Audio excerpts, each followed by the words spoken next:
안녕하세요. 소사벌초 4학년 여러분. 이번 시간에는 지층과 화석을 정리해 보겠습니다. 모두 교과서 45쪽을 펴주세요.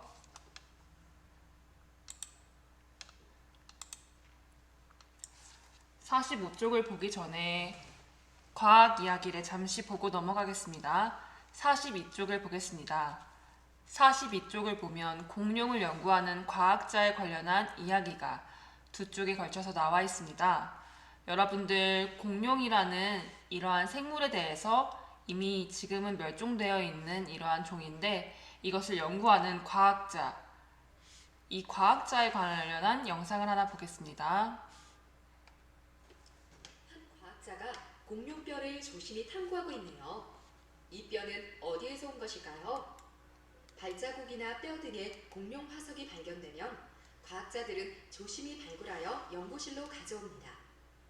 화석이 상하지 않도록 보관하며 탐구하여 옛날에 살았던 모습, 생활 환경 등을 밝혀낸답니다.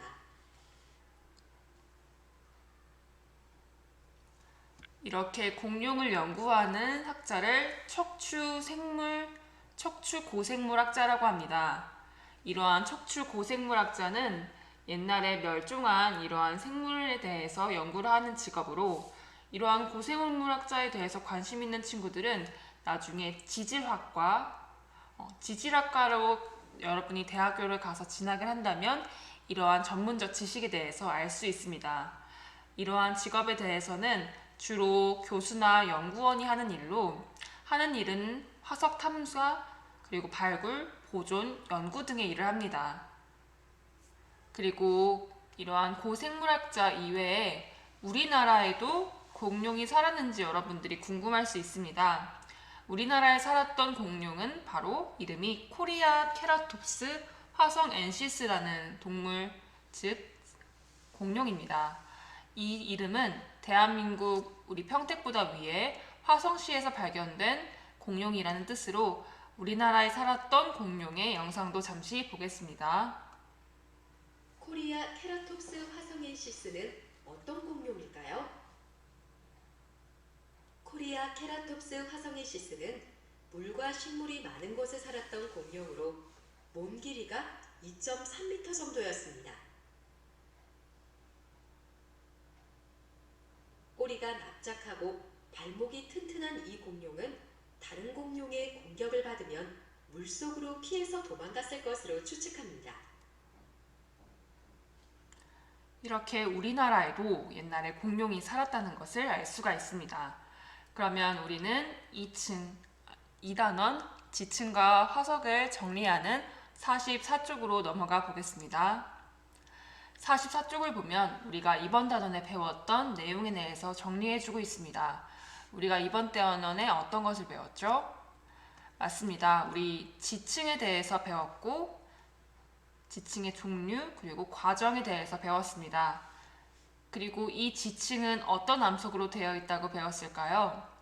맞습니다. 이 지층은 바로 퇴적암으로 이루어져 있습니다.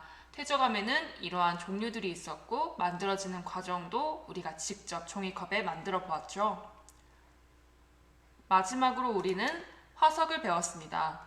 화석의 뜻과 만들어지는 과정 그리고 어디에 이용될지 정리를 해놓고 있습니다. 여러분들 여기 내용을 천천히 영상을 멈추고 밑줄을 치면서 한번 보겠습니다. 선생님은 넘어갈 테니 여러분들은 잠시 영상을 멈춰주길 바랍니다. 그럼 우리 이번 2단원을 정리하는 문제를 풀어보겠습니다. 여러분 실험 관찰 22쪽을 펴주세요. 실험 관찰 22쪽의 단원 마무리를 보겠습니다. 1번 문제부터 우리가 함께 풀어보도록 하겠습니다. 여러분들은 한 문제 잠시 영상을 멈추고 문제를 푼 다음 선생님의 정답과 해설을 듣기 바랍니다. 1번 문제 해설하겠습니다. 다음 가로 안에 알맞은 말을 보기에서 골라 써넣어 봅시다 라고 되어 있네요. 1번부터 볼까요? 이것은 자갈, 모래, 진흙 등으로 이루어진 암석들이 층을 이루고 있는 것이다. 여기에 들어갈 것은 무엇이라고 적어주었나요? 그렇죠? 이러한 퇴저감들이 층을 이루고 있는 것, 우리 이런 식으로 떡 모양처럼 층층이 쌓여 있는 모양을, 그렇죠? 우리는 이것을 지층이라고 배웠습니다. 지층. 2번 보겠습니다. 퇴저감에는 진흙과 같은 작은 알갱이로 되어 있는 이것, 그리고 주로 모래로 되어 있는 이것, 주로 자갈, 모래 여러 가지가 섞여 있는 이것이 있다. 우리 퇴저감에 세 가지 종류가 있었죠. 첫 번째는 어떤 것이었나요? 가장 작은 진흙 알갱이로 되어 있는, 그렇죠. 첫 번째는 바로 사암이 아니라, 그렇죠. 이암이라고 했죠.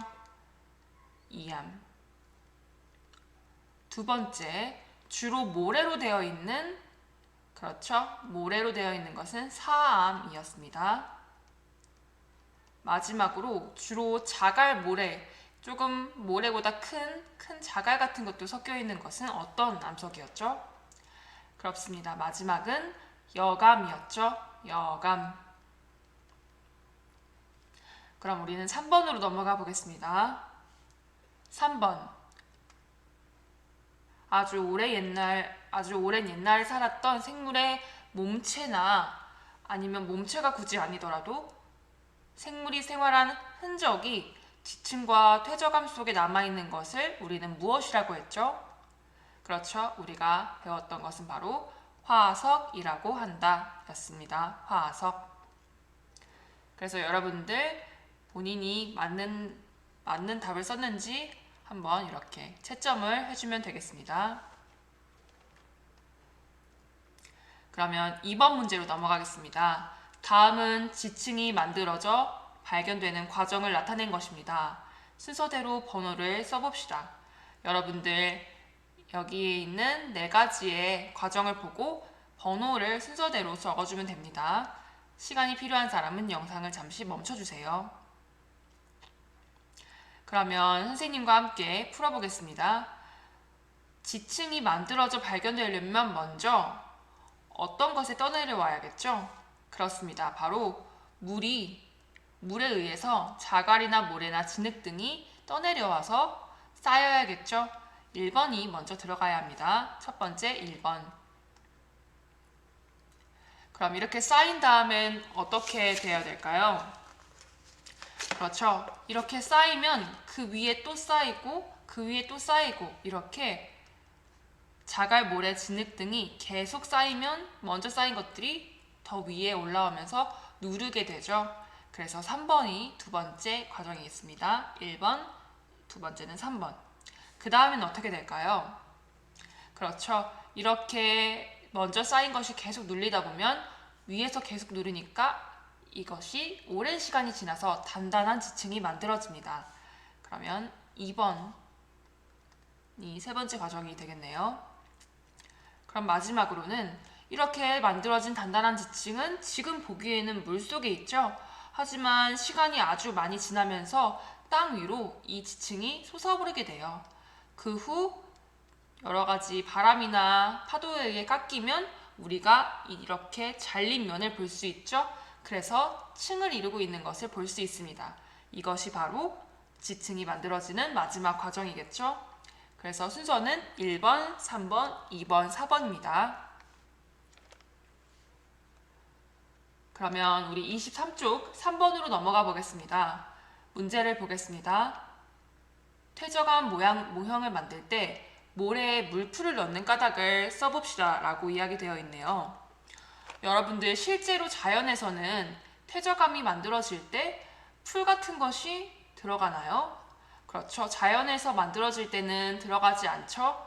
하지만 우리는 자연에서 일어나는 과정을 직접 교실에서 빠르게 해보기 위해서, 그런데 그 중에서도 물풀을 이렇게 하기 위해서 넣었습니다. 모래가 서로 어떻게 되어야 하기 때문에 물풀을 넣었을까요? 한번 잠시 멈춰서 정답을 써보겠습니다. 그럼 같이 풀어보도록 하겠습니다. 여러분들 퇴저감이 이렇게 물에 의해서 여러 가지 자갈이나 모래 같은 것이 이렇게 쌓였습니다. 그런데 그냥 쌓이기만 한다면 이것들은 뭉쳐지지 않겠죠? 그러면 우리 암석이 될 수 없을 거예요. 따라서 이 모래들이 그리고 알갱이들이 서로 단단하게 뭉쳐져야 암석이 되겠죠? 따라서 우리가 교실에서 이렇게 서로 단단하게 알갱이들을 붙게 하기 위해서 이 물풀을 넣었습니다. 그래서 여러분들 이런 식으로 정답을 써주었을 거예요. 물풀을 넣는 까닭은 이러한 모래 알갱이들이 어떻게 되기 위해서일까요? 그렇죠. 모래 알갱이를 서로 어떻게 하기 위해서 지금 너무 떨어져 있으니까 서로 붙여주기 위해서였죠.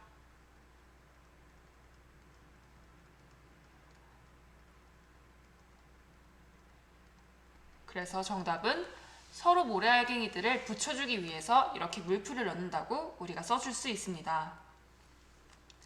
그러면 4번 문제로 넘어가 볼게요.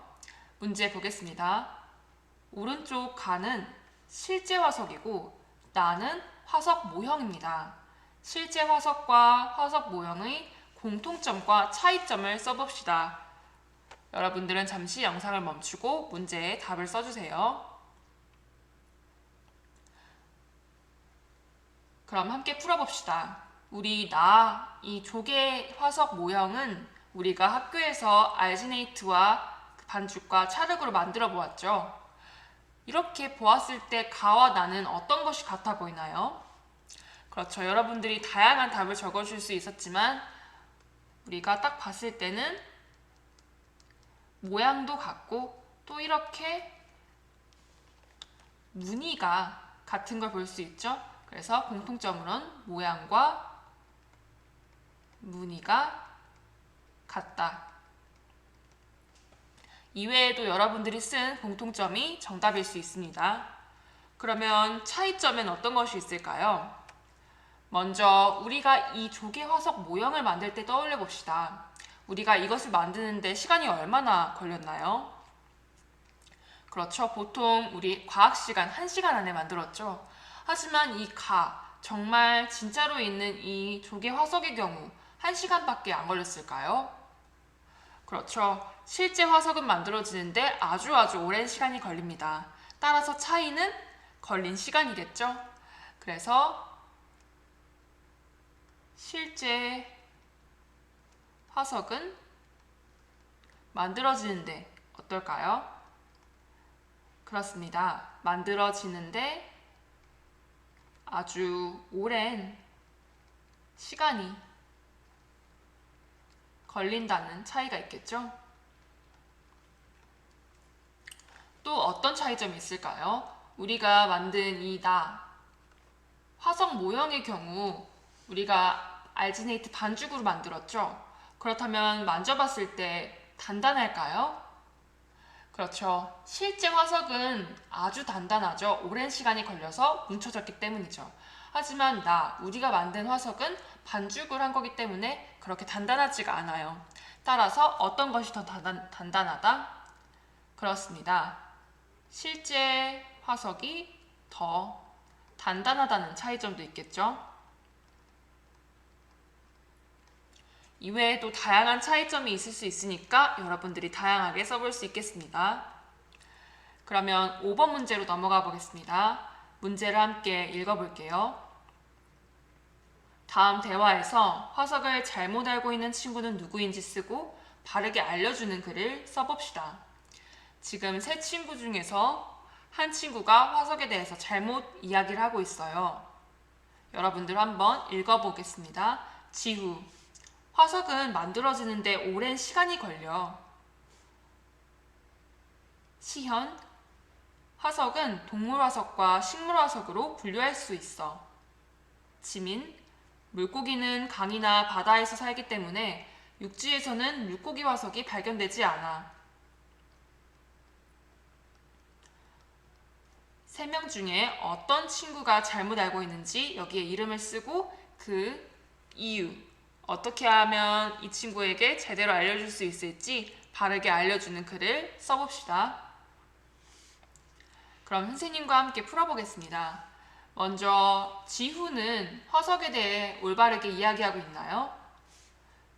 그렇죠. 우리 방금도 얘기했다시피 화석은 만들어지는데 오랜 시간이 걸립니다. 지후는 올바르게 이야기를 하였네요. 그럼 시연이를 보겠습니다. 화석은 동물화석과 식물화석으로 분류할 수 있어 라고 했습니다. 그런가요? 그렇죠. 우리 화석의 종류에 대해서 배울 때 삼엽충이나 아니면 물고기 화석과 같은 것은 동물화석이었죠. 삼엽충, 물고기 화석. 공룡 화석도 역시 동물 화석일 거예요. 그리고 식물 화석으로는 또 어떤 것들을 분류해 보았죠? 맞습니다. 우리 고사리 화석 등과 같은 나뭇잎 화석 같은 것도 우리가 분류를 해보았죠? 그래서 시연이의 동물 화석과 식물 화석으로 분류할 수 있다는 건 맞는 설명입니다. 그럼 지민이의 설명 볼게요. 물고기는 강이나 바다에 살기 때문에 육지에서는 물고기 화석이 발견되지 않아. 이 설명은 옳은 설명일까요? 그렇죠. 지민이가 잘못 설명하고 있었어요. 그래서 일단 잘못 설명한 친구는 지민이고, 이유는 어떤 것이었나요?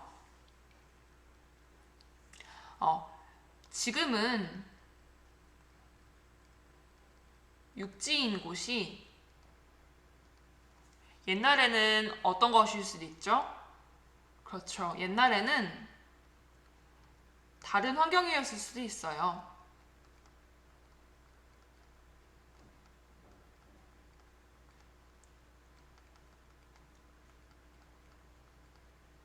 예를 들면 어떤 게 있을까요? 예를 들면 여러분들 산속에서 어떤 것이 발견되는 경우가 있냐면 옛날에 물속에 살았던 화석이 발견되는 경우도 있죠.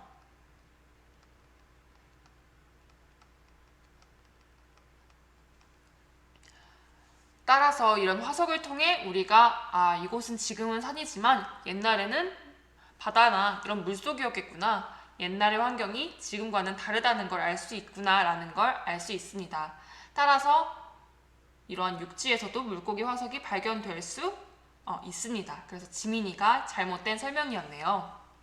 여러분들 지금까지 이렇게 풀어본 내용을 자기가 이렇게 맞은 내용을 한번 채점해 보도록 하겠습니다. 우리 이렇게 2단원 지침과 화석을 정리해 보았는데요. 여러분들 여기를 풀다가 어려운 부분이 있다면 선생님 여기는 지우겠습니다. 시간이 필요하면 지금 잠시 영상을 멈춰주세요.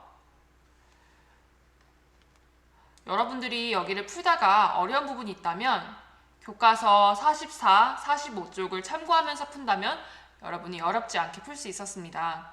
그래서 우리 이렇게 지침과 화석 2단원을 배워보았고 우리는 다음 시간에는 3단원 식물의 한 사리로 돌아오겠습니다. 모두 수고 많았습니다.